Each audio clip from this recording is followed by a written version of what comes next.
My name is Sean Thomas, and I'm the author of Be More Today, a 40-day guide to a better version of you. As doctor of physical therapy, I've seen thousands of people do great things. They came to me with ailments, physical ailments, pain, issues, and they got through them, all because they decided in their mind they were going to do it. And I guarantee you, if you just trust the process and be persistent, you too can be the best version of you.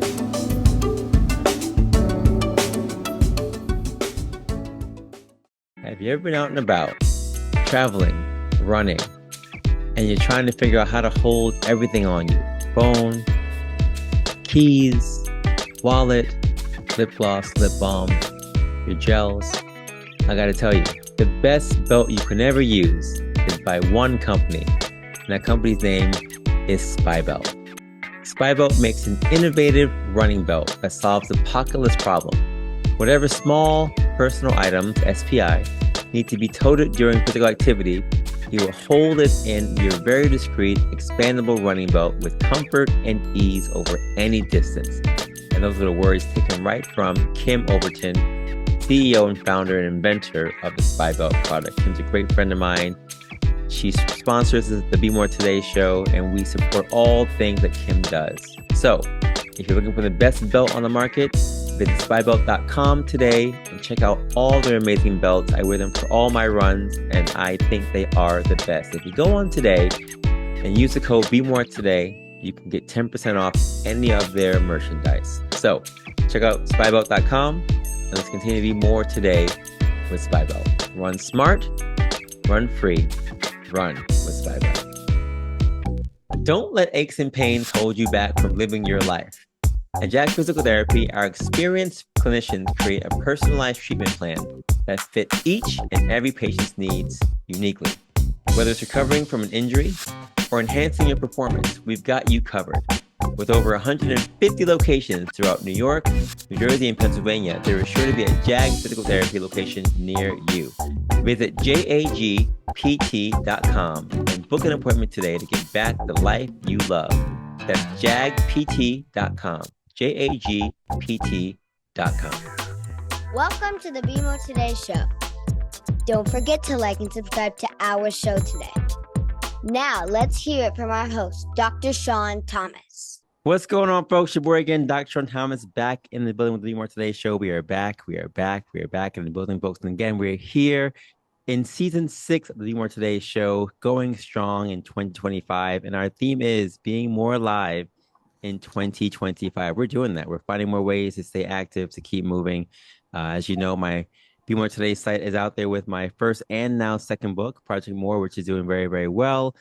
Now on Amazon, we had a step challenge in the month of May. That was amazing. 172 people out there getting their steps in, being more active in various ways. So I salute everyone who signed up for that challenge.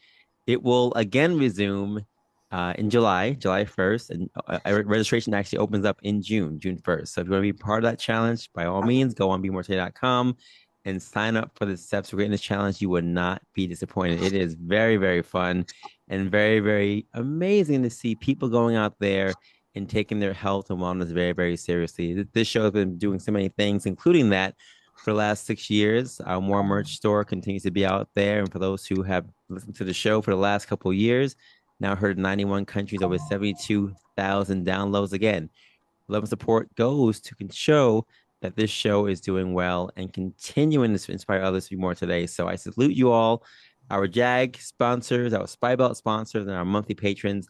I salute each and every last one of you. The quote for today is very simple as always.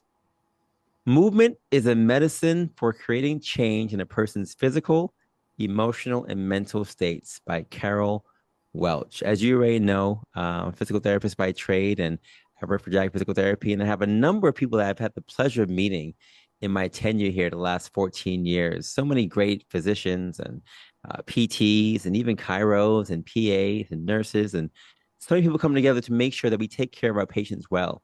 And the one thing that we all say is that, yes, come to see us, see what's going on, whether it's surgery or pre-op, whatever else. But after that, you have to move. Even before that, you have to move, because movement is medicine for creating change, not just physically, but emotionally and mentally. And one of the things that I've learned is that no matter where you are in the healthcare spectrum, we're all trying to do the best that we can to get people back to the life that they love.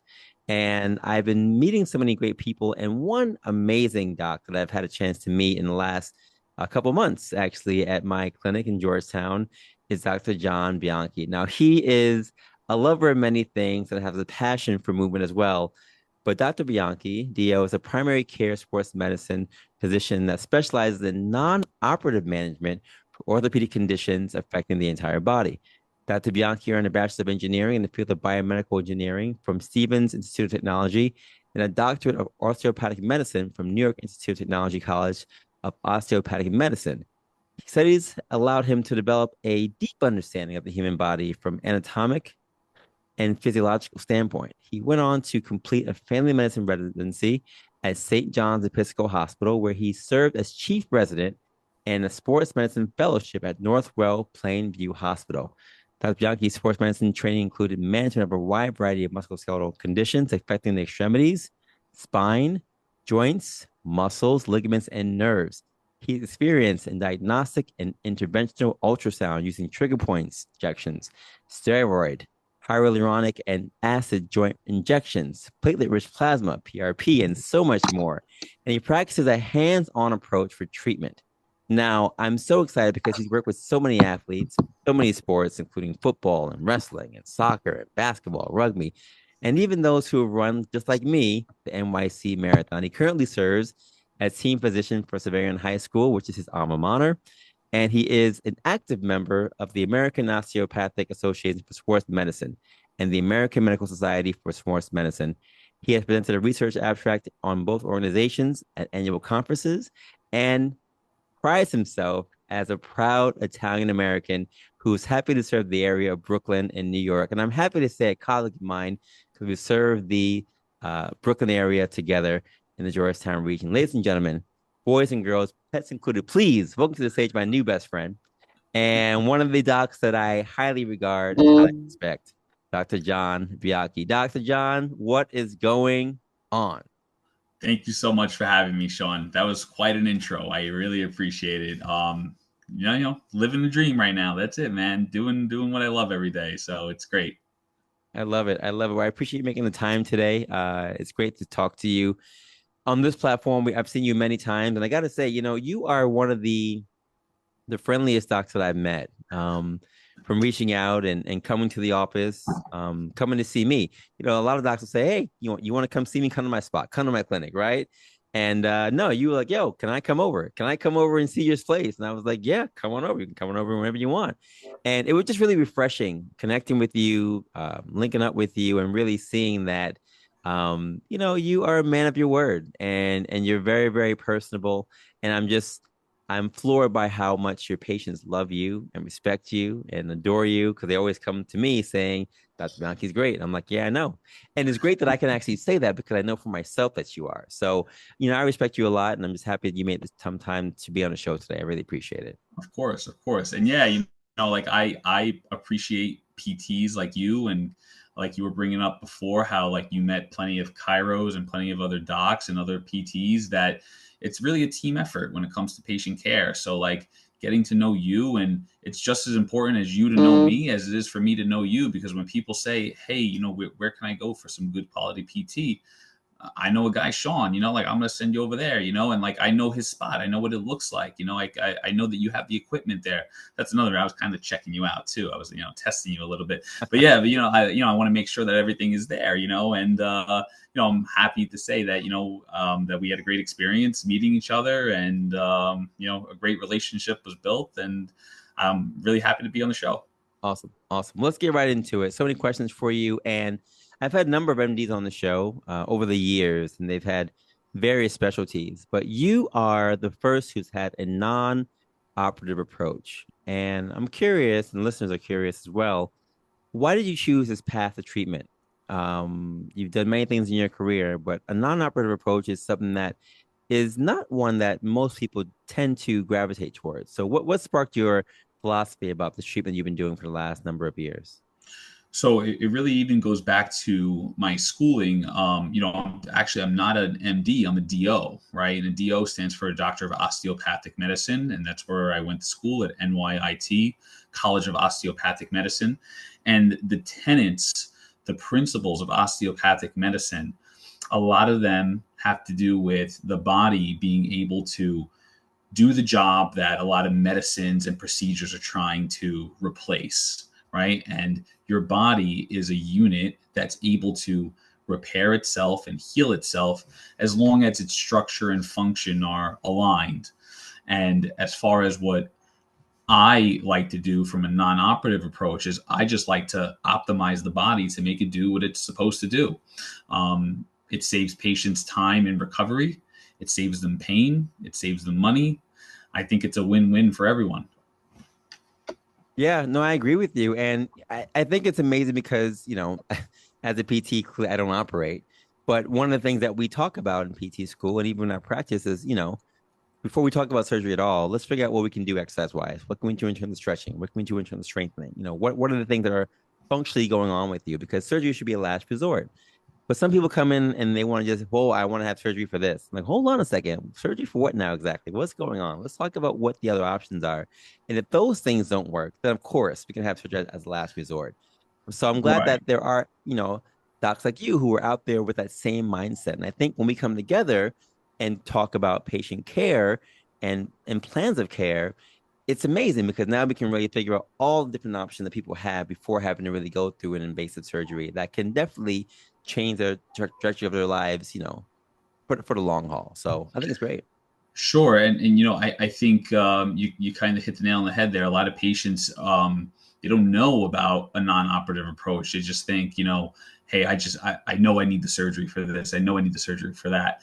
And you haven't even tried anything. And also, have you tried, maybe taking a couple more steps than you normally do every day? Have you tried drinking more water? Have you tried, exercising a little more or something, right? Something as simple and natural as that, which could help. And, I try to educate patients on those kinds of natural things that they could do on their own. And if those things don't work, there's a bunch of other tools that I have in my toolkit that try to push them along and help them in any way that I can that's not surgery. That being said, of course, surgery, it has its benefits, right? There's some people that need it, right? There's definitely indications for it. But I agree. I think it's more of a last resort kind of thing because once you do surgery, there's no going back. You're changing your body forever, right? So, what you have right now, you don't know what you're going to get, unfortunately. Right. Everybody's different. As much studies and research goes into these procedures that are very well studied, and a lot of them could be successful, but you could always be that 1%, right? And you don't want to be that sometimes, especially if it's on talking about negative outcomes with surgery. Yeah, absolutely. Absolutely. So there are a number of things that you do to help people to feel better that, again, do not require surgery at all. And there's so many options that you've given people in terms of trigger point injection, steroids, and platelet-rich plasma, and so many things. And I think there's a lot of myths and thoughts about what these things are because people know, but they don't really know. So, if possible, can you just share some of the options you've given people to help mitigate their pain? Sure. So starting from like the least invasive and the most natural, something that I do in the office as a DO is something called OMT, which stands for Osteopathic Manual Treatment, also known as OMM or Osteopathic Manual Manipulation.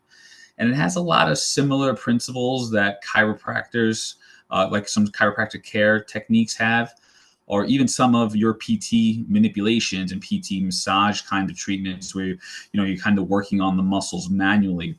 And it's really all about relaxing the muscles, realigning the bones, just putting the body in its most optimal position.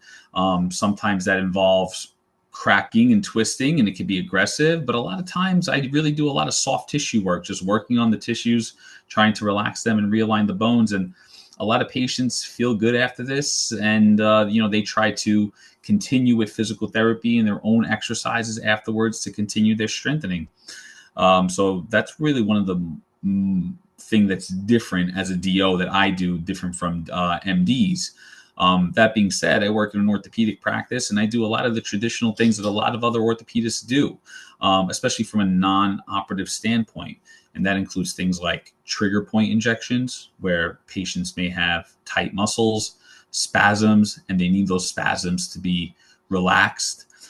So we'll either inject them with a little bit of lidocaine, which is a numbing medicine, to kind of give those muscles some relaxation by injecting the lidocaine in there, and also causing a spasm and then a consequential relaxation of the muscles. Getting a little bit more advanced and more into medicine, a common one that you probably hear a lot about are the steroid or the cortisone injections, right? And the steroid injection is a great injection for pain. It's a good anti-inflammatory medicine. Steroids, I know a lot of people probably know them for other things, right? People know them for allergies sometimes, or even asthma attacks. But in the orthopedic world, we inject steroids a lot of times into joints and even soft tissue to decrease inflammation. And a lot of times that's what causes the pain in the body, inflammation. So your terrible arthritic knee, or your bad rotator cuff that you have a lot of inflammation in there. Sorry about that. That bad rotator cuff that you may have a lot of inflammation in there. That's what that steroid injection does. And it's great. It kind of works really fast. It knocks out the inflammation right away. And usually, just with a little pinch, patients are able to increase their activity, get to the next level. I try to tell patients that if you're stuck at, you went from a 10 to a 7, in your pain level, right? So your pain decreased just from doing some physical therapy, and now you've sort of plateaued. That steroid injection is a good thing to try to kind of get you to that next level. And then, of course, you still continue with your own exercises and PT and getting to the next level of improvement. So it's a tool to work hand in hand with other things. Another one that I use a lot, especially for the arthritics, the arthritic joints like knees, hips, and shoulders, are hyaluronic acid. And that's a gel injection, right? And some patients are not too familiar with that, but all that is really a lubricant for the joint. Hyaluronic acid is a natural substance that's made in all of our joints and there already. And as you become more arthritic, unfortunately, the bones kind of rub together and eat up the cartilage, and you lose a lot of that lubrication of the cartilage. So that hyaluronic acid can help lubricate the joint. It's not a replacement for cartilage. It's not going to fix your arthritis. It's not going to create new space in the joint. And I always warn patients about that, right? I don't want them to think it's magic, but it does help lubricate the joint, and it will help with the rubbing of the bones together. And sometimes that goes hand in hand with a steroid. Sometimes patients don't want a steroid and they want something that's a little bit more natural and has less side effects. And hyaluronic acid is a great choice for that. And then definitely probably the most biologic and the most, I would say, aggressive kind of injection that I do in the office would be a PRP injection. And these injections are really great. I love them because we're using your body's own cells. For those of you that don't know, PRP stands for platelet-rich plasma. Platelets are the clotting factors in your blood. We all have them. And what I do is I draw your blood, spin it down in a machine that helps separate those cells, and then isolate those platelets. And then I get a hyper-concentrated dose of those platelets and inject it into the area of choice, depending on what I'm treating. And what platelets do, not only do they clot, but they also help cells signal the body's immune response. So they have cell signaling factors, they have growth factors, they have healing factors in them, and it signals the body to say, hey, there's a new injury here, let's fix this, right? So if it's a rotator cuff that may be partially torn and someone doesn't want to go through surgery, but they're not 100%, maybe they're working as an electrician or something where they're doing a lot of overhead work and their shoulder's constantly hurting because they have this partial tear there. PRP is a good option to try to help your body actually repair some of that tissue and get some healing into the area. So there's a lot of different things that we could do. Those are, the big ones that I do. And, I do some things that are a little bit more aggressive, and I do some things that are a little bit less aggressive, but those are the main ones. And, I think there's a lot of options out there for a lot of patients that aren't aware. I think this is a great platform, and, thank you for doing what you do to kind of bring that knowledge and education to patients. Of course. And you shared so many things about so many options. And I know those who are listening probably like, oh, that sounds good, but what are the side effects? What are the side effects? What's going to happen to my knee? How many times can I get those things? What are something you can share about maybe some of the side effects, either positive or negative, of the options you just listed? Yeah, so definitely the most common one is the steroid, right? And a lot of people know about that steroid injection. The good parts about steroids, they work really fast and they're great for decreasing inflammation. That's why they work really well.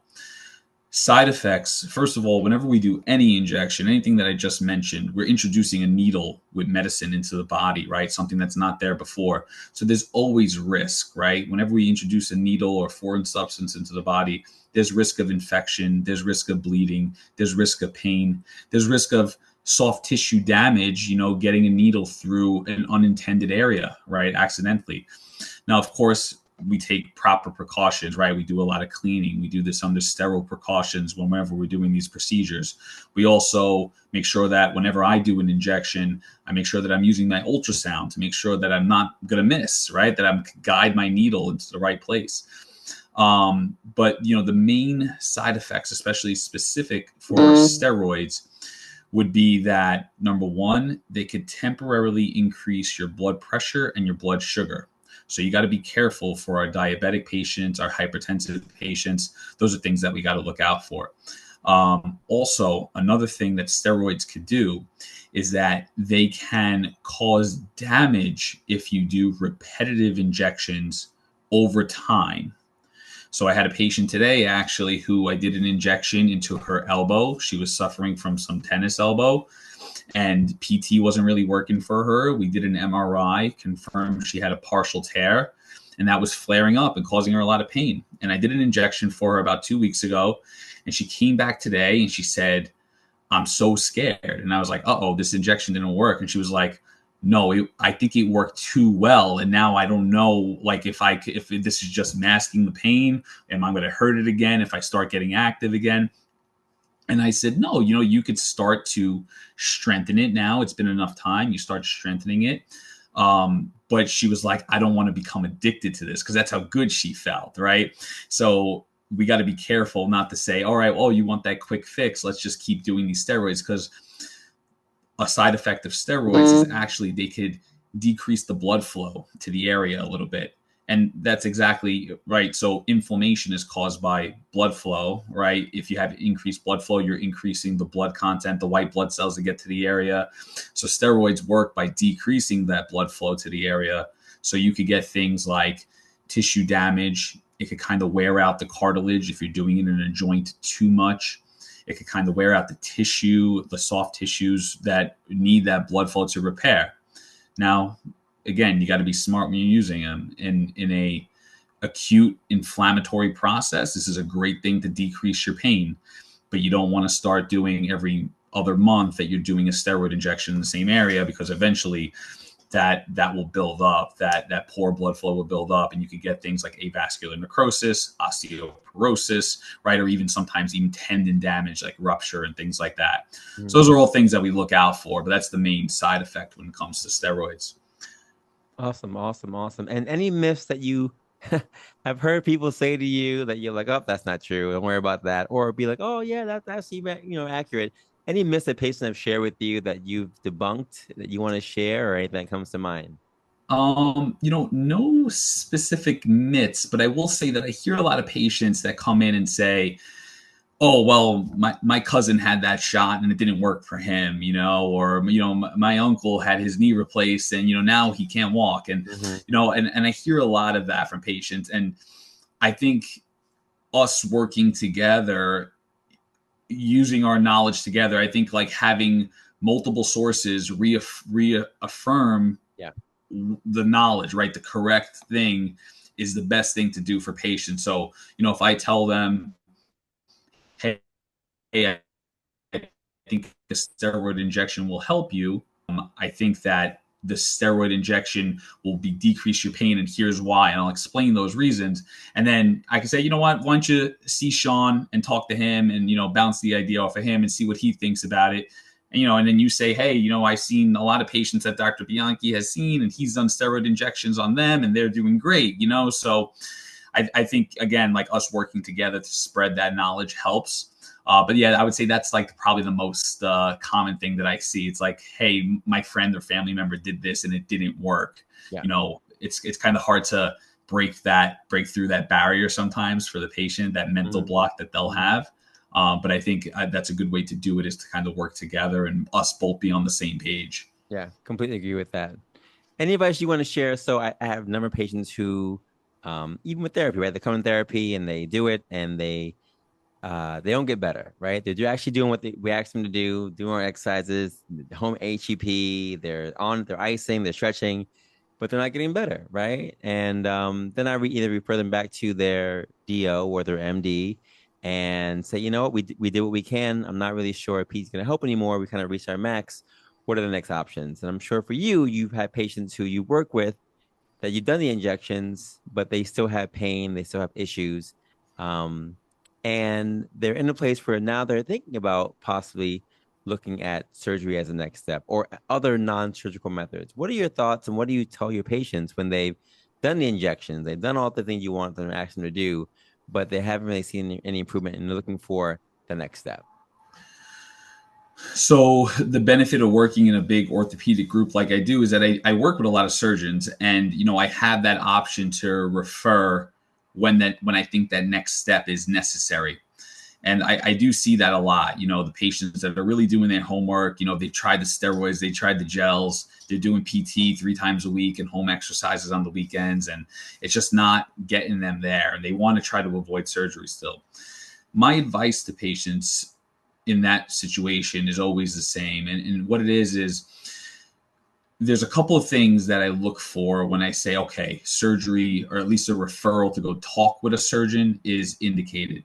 And the first thing that I say is, have we tried non-surgical methods, right? And whether that be physical therapy, injections, whatever it is, have we tried those things? Yes. Okay, great. So that's one check, right? Another check I would say is, have we had pain more days out of the week than not, right? So if you're in pain 5 days a week and you're only getting 2 days of relief, despite the physical therapy, despite the injections and the procedures and all the other stuff, I think that's another indication to say, hey, this really isn't clicking. I've been doing this for a while and it's not clicking. And then finally, and I think the most important is this affecting my everyday life? Is this something that I want to run, and running is my mental escape? I like to run in the morning, and now my knee hurts and I can't run, and I can't do the things that I love to do because of this pain or dysfunction or discomfort or whatever it might be. So those are the 3 main things that I look for. And then when I see those things, I say, you know what, like, it's time to talk to a surgeon, right? And some patients have a higher threshold for that. Some patients have a lower threshold for that, because everyone's pain is really subjective. And they may say, well, I don't need to run. I'm happy with my brisk walk, and they can modify it. Yeah. Right. But other people be like, listen, I need to run the New York City Marathon in November. Like, I need to do that. So, I got to get something done. Right. So every patient has a different kind of threshold for that. But those are the 3 things that I look for. Understood. And, I'm curious, you already talked about a little bit about the connection between PT and what you do with the injections and being a DO, but that relationship for me is a seamless one. You really can't see the benefits of what you're doing without doing exercise, and vice versa. So, how important is exercise and physical therapy for the success of your patients in your regard? It can't even be put into words or numbers. I feel like every patient that I see, I recommend some sort of physical therapy and exercise to. Everyone, right? And that could be something as simple as a toe fracture that now, maybe they're wearing a boot and their gait is off, and, they may be using their hip muscles a little differently now, right? It could be something as simple as a trigger finger, right? Maybe they're not gripping right, and now their wrist is not working right. I think as a DO, I really do see the whole body as a unit. So I think everything is connected. So any little problem, with you putting your body into the right function, into the right structure, and correcting these things can be corrected. The one of the tenets of osteopathy is structure and function are related. Meaning that if the structure is off, the function will be off, and vice versa. If you're not functioning right, the structure will start to change. So I think, tremendous. It's a tremendous role for PT. And even if you not going to see your PT, I say, go once, go twice, learn the exercises, and then do them at home. Do them at your home workout, right? Like that's totally fine too. As long as you're getting the work in, I don't think it matters where you do it or if Sean is watching you or not, he's helping you through it. If you know how to do it on your own. I'm happy with that. Yeah. It's all about getting the work in, getting the repetitions in. Yeah. It's funny, Doc, when I was doing my, one of my internships for PT school, I think it was maybe my second clinical. It was at Roosevelt Hospital, which is now a different name. But I didn't even know that DO was a profession. All I ever knew, but primary care physicians and surgeons, and the more prevalent, more common ones. And when I learned that DO was even a thing, it was too late. I was already in school. I was in my second clinical rotation for PT school. But if I had known that, just looking back at that time when I started working with DOs in the hospital, I said, man, this is what I probably would have done. I would have followed this pathway because I didn't want to be a surgeon per se, because I was really into, non-invasive treatments to get people to be better. But I didn't know of any methods in terms of medicine for that pipeline or that pathway to be carried out. So when I learned about the DO profession, I was blown away. And I just want to say that what you're doing is great. You're doing great work. I'm very, very happy to be a colleague of yours and work in this area of South Brooklyn with so many patients. Literally, we're across the street from each other. Sure. And it's just great to connect with you in various ways. So my last question for you, sir, is that there are many people who are probably debating, who to talk to. Should I see more orthopedic surgeons? Should I see a DO? Any thoughts you want to share on or with patients on how to decide who to talk to, or does it matter, in these situations who to talk to when they have orthopedic problems and they're not sure which direction to go in? Sure. So I'm definitely biased towards the non-operative approach, but I do think that a physician like myself that's trained in really family medicine, I'm trained as a primary care. That's what my main residency was in, 3 years of that, where I look at the body as a whole and know what's going on with other medical conditions, not just the orthopedic standpoint. That is the way to go. So go see your primary care and maybe they can push you in the right direction. And then from an orthopedic standpoint, I definitely think that the non-operative doctors, the ones that aren't surgeons, are going to be the ones that have the options for you. A lot of my surgical colleagues, they're great, well-trained surgeons, but they don't have the skills because they weren't trained in the things that I was trained in, right? Some of them don't know how to do these certain injections. Some of them aren't familiar with how the systems work. And, that's not discrediting them. It's just that they weren't trained in it, right? So if you go to a surgeon, right, he has a hammer and things are a nail, right? Everything else is a nail, right? And sometimes that's a good way to be very skilled at what you do. But I try to have a lot more tools in my toolkit.